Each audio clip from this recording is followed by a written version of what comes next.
Hey everyone, and welcome back to Travel Tip Tuesday. We are so glad you're here. I am so glad to be joined by Jen as always. How are you on this Tuesday?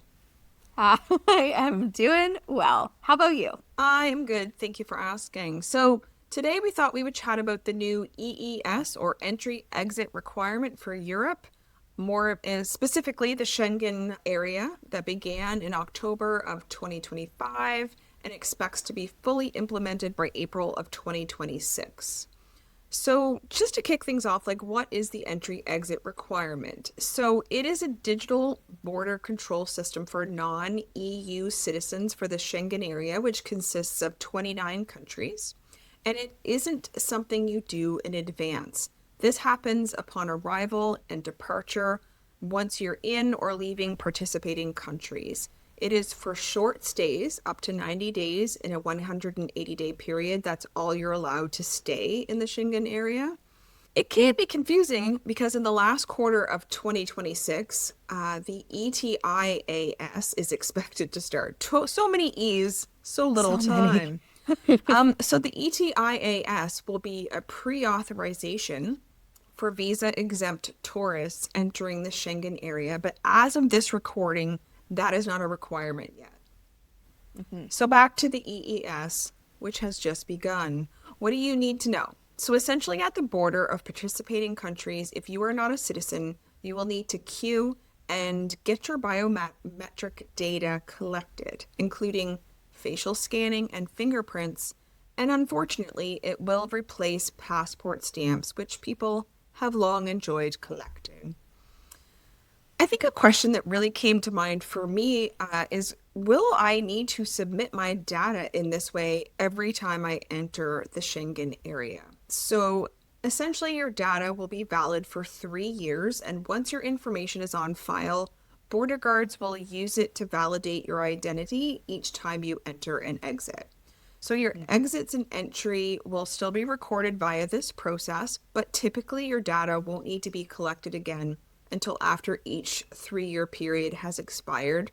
But of course, exceptions can apply. It's up to them. It's not your decision if they need it again. Yeah, for sure. Biometric passport holders will be able to pass the crossing more quickly using the self-service system if available at the border crossing in question. So they may not have that available. So, but if they do, and you have a biometric passport, use it. So, what is the purpose of this new process? Although it will potentially take more time at first because everyone will need to go through it the first time, eventually it will be more efficient to validate identity and take less time for border guards and travelers alike. This process is to help better track people who overstay their time in the Schengen area. It's very exclusive. They don't want people just hanging out. Also, the capturing of biometric data helps combat identity fraud, ensuring everyone is accurately identified. Also, this system integrates with other systems in the EU, helping to enhance information and more easily identify persons involved in criminal activity.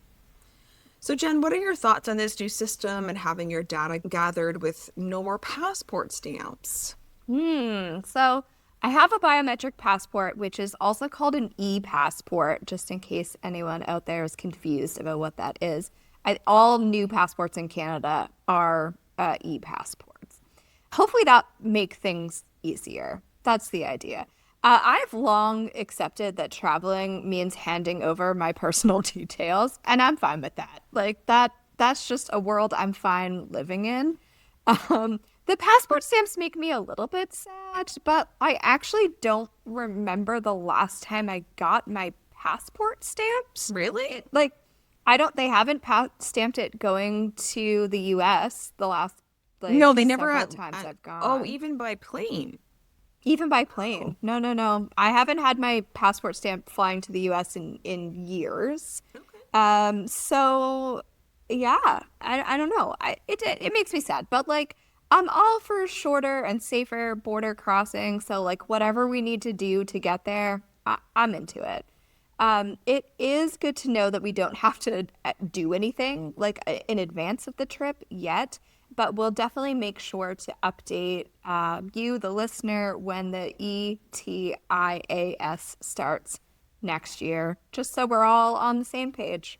Exactly. And it can be confusing because two different entry things that are required is like, well, which one are we doing? Which one is it? So it is a lot of information. So hopefully this is helpful. We just wanted to essentially share this new requirement and a bit of information on what you can expect.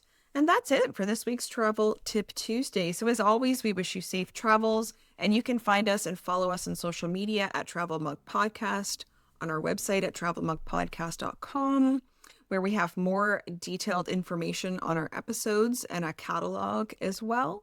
And if you like what we're doing here, leave us a review or buy us a coffee via the link in our show notes. And until next time, bye.